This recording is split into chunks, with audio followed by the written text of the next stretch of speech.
Hello, everybody. This is Brian King coming at you again. This is the second show of the rebrand of my podcast. You knew it previously as The Compassionate Dad, and now it is The Resilient Warrior. And we absolutely have one of those with us today. My new friend, Rhonda Smith, who I've known for going on a couple weeks now, and I heard her on somebody else's podcast, and her story, the things she's into, is so outside the box. And you and I both know that one of the keys to resilience is you have to have access to new resources, new tools, new ways of thinking, so you can have brand new results. And man, Rhonda's cup runneth over when it comes to this. So I want to turn it over to her so that she can tell you her story, because she wasn't always in the place she is now, like all of us. And I want her to share with you where she was, where she is now, and how she got there. So Rhonda, I'm turning it over to you. Thank you so much, first of all, for having me on your show. I really appreciate this beautiful space that you're creating to share content and to kind of stretch our minds and stretch ourselves into different beings. So thank you. It's a pleasure.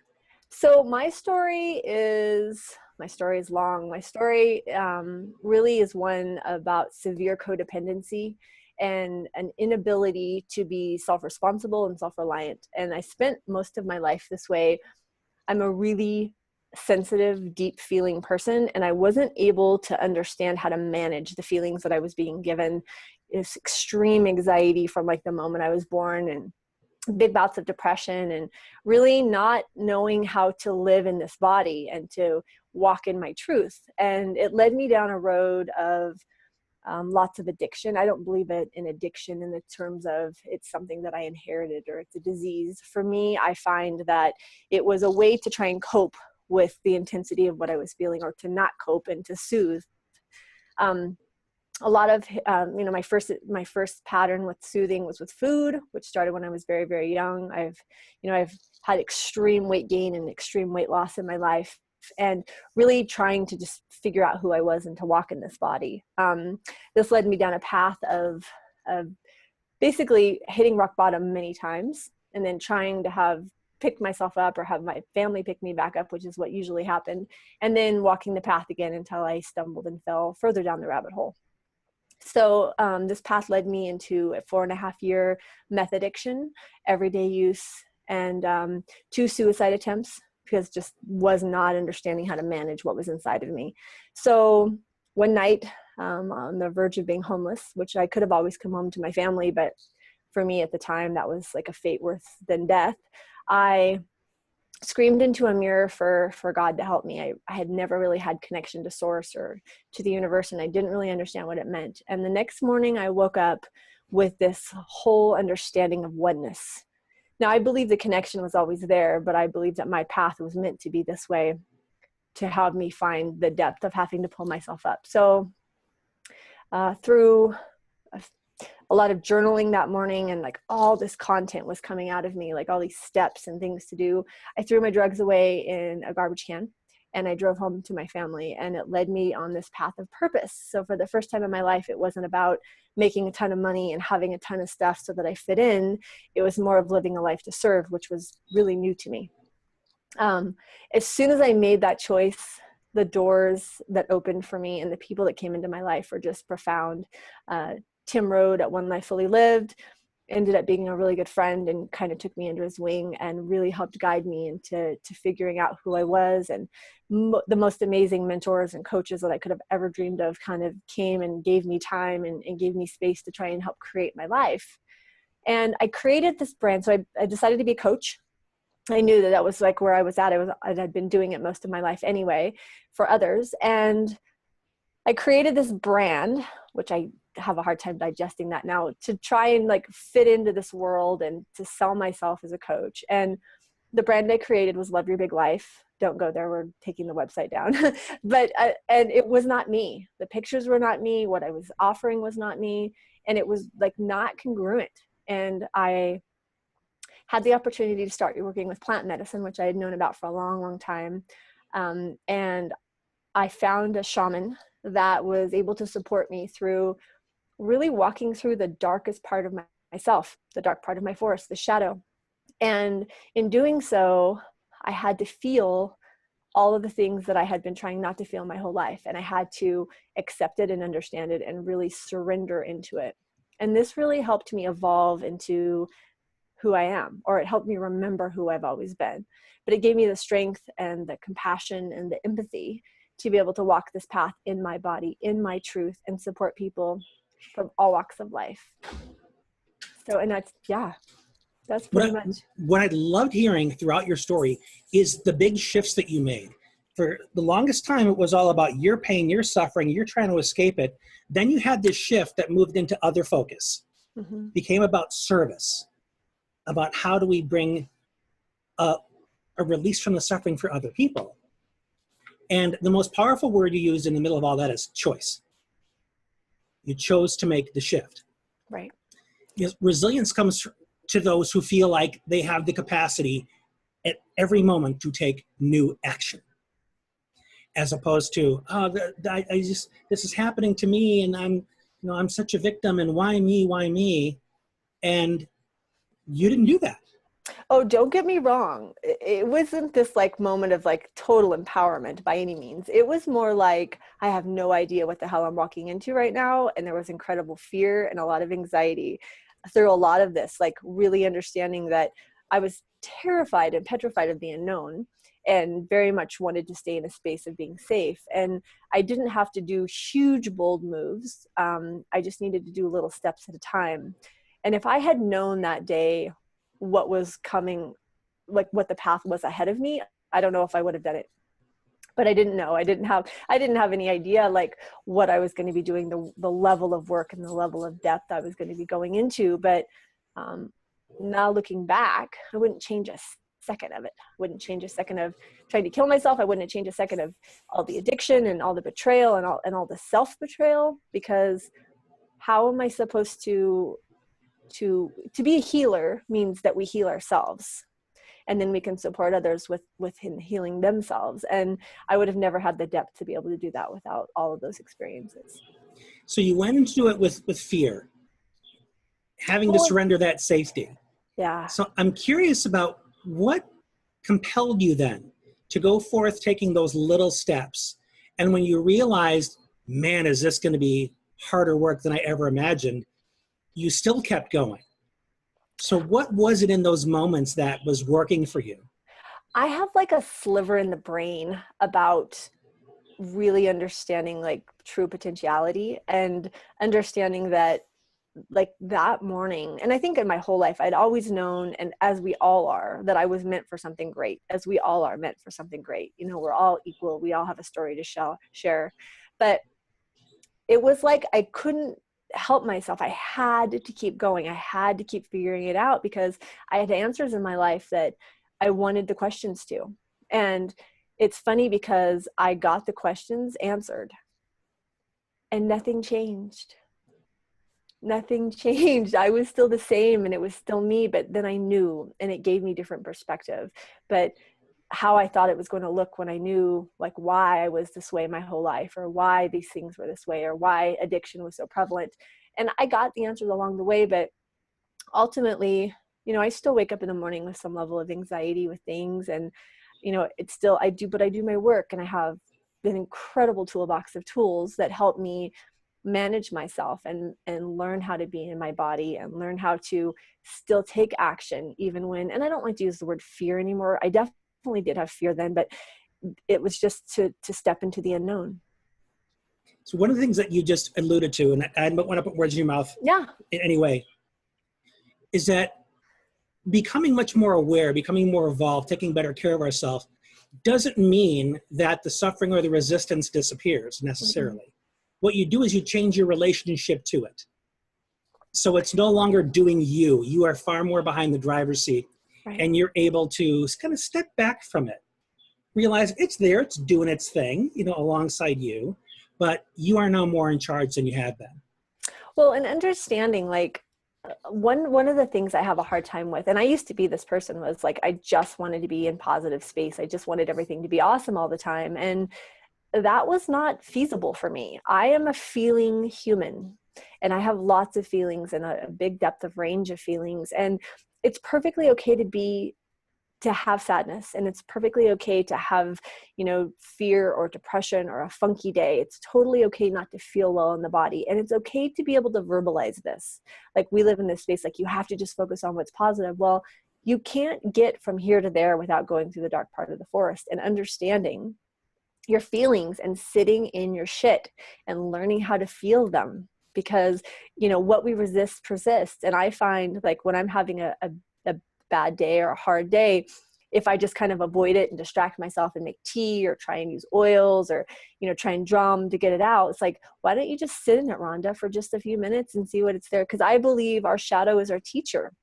Amen to that. Yeah, when we're loving and thriving, everything's great. But I find that I'm not learning as much as when I'm in feelings or in the shadow. You don't build any muscle if there's no weight on you. Right. There is this wonderful quote from Louise Hay. She says, if you want a clean kitchen, you're going to have to look at the dirt. Mm-hmm. And it's just such an accessible metaphor, because it's the truth. Yeah. And it's the wiping away of that dirt is an ongoing thing. It's not, you have a clean kitchen and you never have to look at it again. Well, and a big thing, I coach people into, like, walking in their truth, and that especially in relationships, because, and it's more individual based in the sense of, if you don't know who you are and there's this expectation of, like, who you need to be, or, we often present ourselves as who we think other people want us to be. And we don't have a freaking clue. And when my life shattered into a million little pieces, like losing possessions and losing it all, I really had to start at the beginning and say, wow, do I really believe this? Wow, do I really like this? Is this food really what I like? Or was I taught that this is what I should eat? And really architecting it from the ground up in my truth. And that's the way to walk through life. Is, I have a lot of people say, when I go to work or when I'm in a situation, I have to, like, put on this mask or this face. I don't do that. I show up as me all the time. Yeah. In the past, I was a huge people pleaser. I didn't feel good unless I was given permission to. I didn't feel good about myself. I wasn't happy unless somebody smiled at me first. Mm-hmm. Now it wouldn't occur to me to be other than just who I am. And that's not a one-step journey. No. That's a couple steps forward and maybe a huge step back. And back and forth, waxing and waning, until you find that place of equanimity where you can just settle into that place and live from that place. Mm-hmm. Now, one thing you started talking about was, I think, the things that you started eating different, right? So I'd struggled with weight since I was little, and I had a family that could eat anything, and that wasn't the case for me. Oh, I remember the days of metabolism. Those are long gone. Yeah. But when I first came home after being a drug addict, because I came back to my family, I really had to, I was, like, forced to look at, like, what I was putting on my body and what I was putting in my body. And essentially, I believe, and there's still a couple of things that I do that aren't perfect in the sense of a chemical, but if you can't eat it, it shouldn't go on your body. Interesting idea. It is interesting. And, like, when you look at illness and sickness and disease and dis-ease, well, what are you feeding yourself? What are you drinking water out of? Are you drinking water out of a plastic bottle? Because BPA free isn't safe. There's another chemical in it, BPS, which is just as harmful for us. And it's like, use glass or use different things. And looking at everything on such an incredibly deep level about what I put in myself and my nutrition. So getting myself back into a physical state of feeling good and feeling healthy and loving my body, loving my belly, which is a part of my body that I've spent my whole life ignoring or trying to hide. And, if you touch your face right now, go ahead and touch your face. I have to? You do. Okay. Think about how your hands get to touch your face, but your face never gets to touch your hands. And think about how lonely it must be for the face. And when you start living inside yourself like that and having a relationship with yourself and holding your hand in the morning when you wake up and being grateful for the body that you live in, it no longer becomes a vehicle. You're actually embodied. That's a very interesting idea. It's never been presented to me that way before. Yeah. So you're, like, beginning the day by connecting with a friend. Your lover, your best friend. Ooh. Think about that. I just felt the heat go up. Yeah. It's true though. You are your ultimate lover. And like what we are all seeking outside of ourselves, you know, you look at billionaires that have severe depression, and I look at all these people that I know that have, you know, helped mentor me and coach me and stuff. And I still see in some of them this deep lack of fulfillment. And, you know, I wonder, it's like, what is your relationship like with yourself? And this has been the biggest thing for me, is because I was so codependent and so external and such a people pleaser to try and find validation in myself. Well, all that I was looking for in all those relationships and all of those things was the love of myself. Self-compassion is something that very little time is spent on. Mm-hmm. And it's the root. It is the root. What if today you were enough?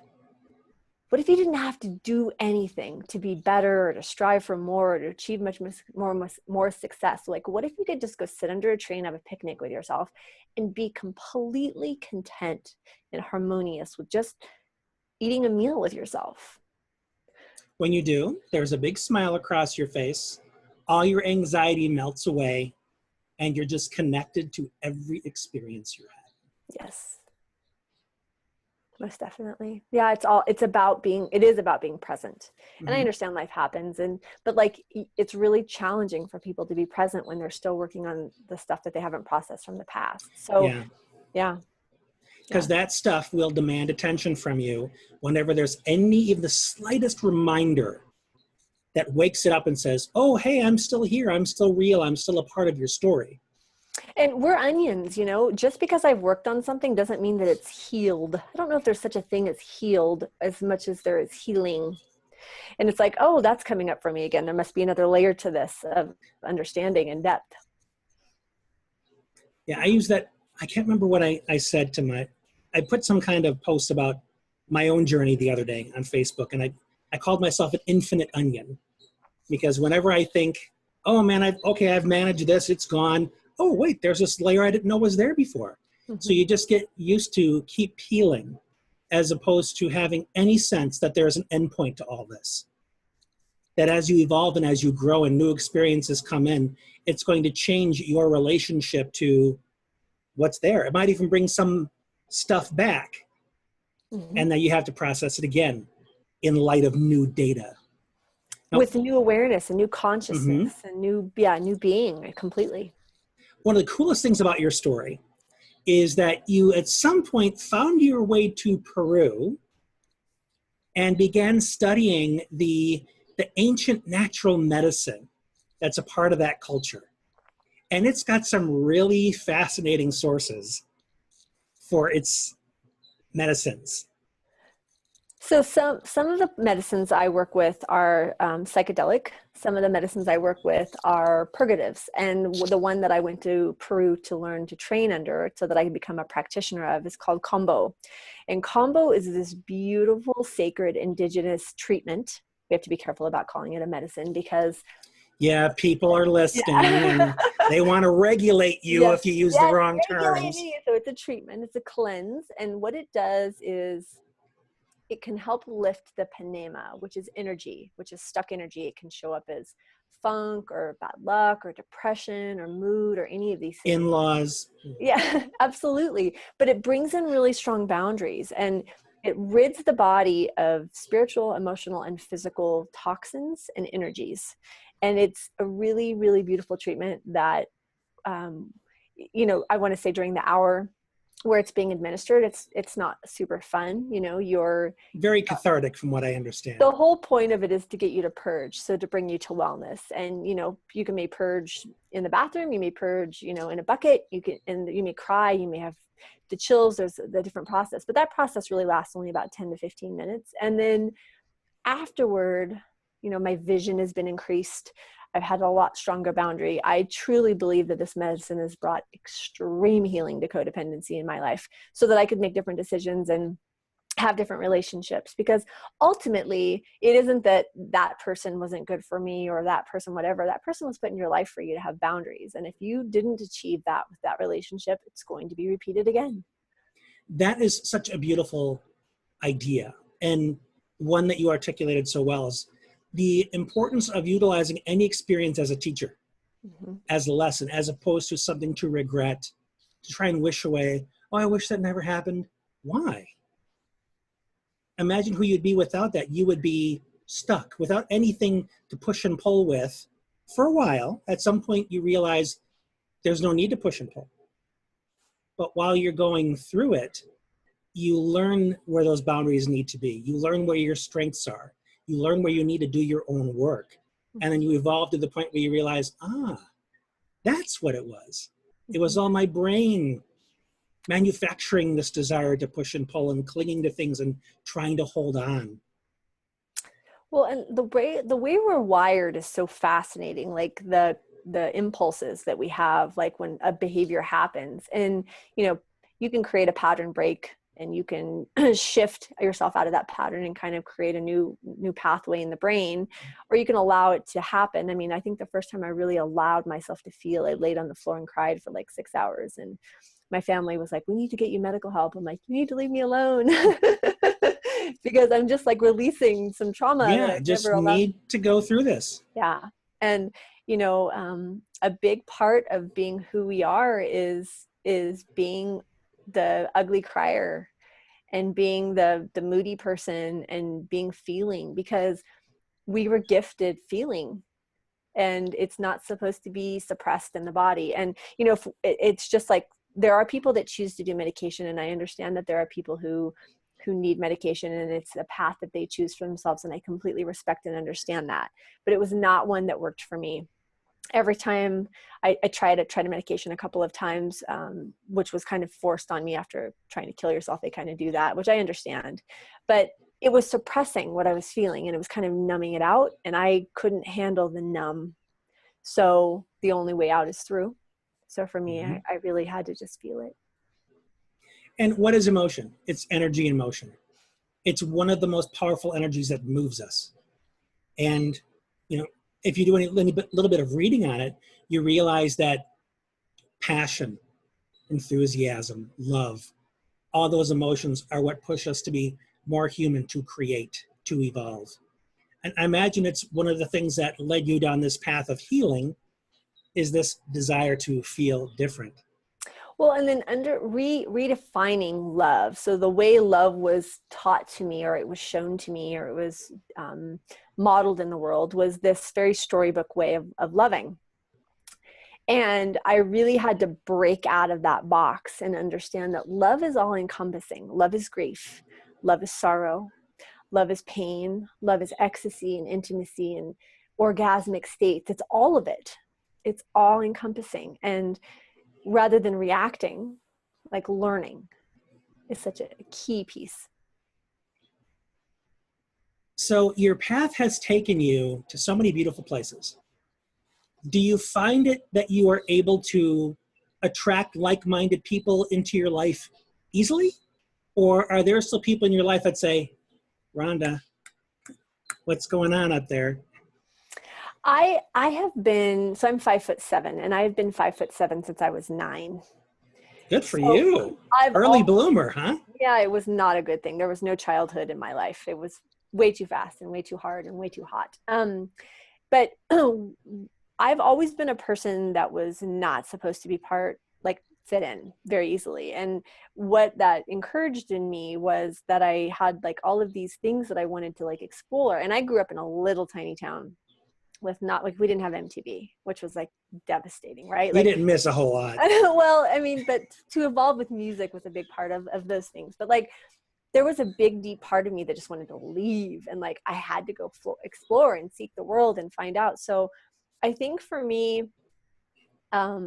offering new alternative ways of being has kind of always been my being, because that was what I was gifted and given. So, I came back from Peru, and my local newspaper did a big article on me, and I was curious to see how it was going to be received. And I put an intention out when this article came out that I just wanted it to be received. Whatever that meant, I would be open. And what I've found is that very interesting people, like a lady at the grocery store was like, very interesting, like what you're doing and learning about this new medicine and like learning about these different things. I'm sorry, this new treatment. I have to be careful about that. And learning about these things. So it's like, this path comes with the unknown, and I have to be very careful how I do it, but I can always share my story comfortably. And that's really the way that I get to do it, is by saying this was my experience. And then it seems to work out. So I haven't really experienced a lot of people that haven't been receptive. I have people that are curious, and I call myself a cosmic gardener. Like, I'm always planting seeds. I like that. Yeah. Just seeing where they germinate and like what happens and what begins to grow. And I find that, you know, the communities I'm in, when I took the alternative path and decided to go differently, I kind of stepped back because I was a big part of One Life, and I just wanted to give it space so that I could kind of figure out how to do this. But I'm finding a lot of the communities that I've participated in through M1 and One Life, and, you know, all the people in Go Abundance, that the people that are meant to hear me, like, I'm the bridge from that world of just striving for success and wealth and all of these things to having connection to the earth and having connection to having enough rather than having to exceed enough. So I think one of the best parts of what you just explained is the fact that you share it as though it's my story, it's my journey, as opposed to this is what you should be doing too, sweetie. This is the right way. It allows people to have no need to defend or put their guard up. They can just be in that space with you, listen to your story, and they still get to keep who they believe themselves to be at this moment. Well, I have sat in many shoes. I've walked in a path in many shoes. And what that has done is it's really taken away a lot of judgment. And it allows me to listen to people and where they're at, especially people that are suffering with, you know, suicidal thoughts or different things. Like, I'm creating a movement right now called That Must Be So Hard. And it's teaching people how to hold space for people that are in really trying times. And rather than try and shift them out of it or tell them how great their life is or how positive it is, most of the time, and in my own experience, all I wanted was to be seen and heard and acknowledged. And I didn't want to be told that it needed to be a different way. I just wanted someone to see me. And by listening to somebody and allowing them to share and allowing moments of quiet and discomfort. And I'm not going to lie, the first few times you hold space for somebody, it is not comfortable. There's a physicalness that happens in the body, and it isn't comfortable, but that goes away after you do it a few times. And then you simply reply when they're all done, that must be so hard. It doesn't have to change it. You don't have to take it on. You don't have to own it. You don't have to fix it. You just get to acknowledge it. And there's a shift that can happen in a person when someone truly can just allow them to be who they are. What a beautiful note to finish on. I know we could talk for like another hour. This is such a beautiful approach to life that you have. I'm so grateful that we had this time to let you share it with us. Yes. Now, I know there are other places that people can find you and keep up with you. And technology being what it is, they're all online, which makes it even that much more accessible.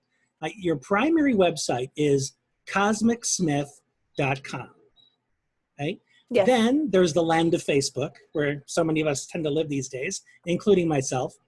And to find you there, your name is Cosmic Soul Medicina.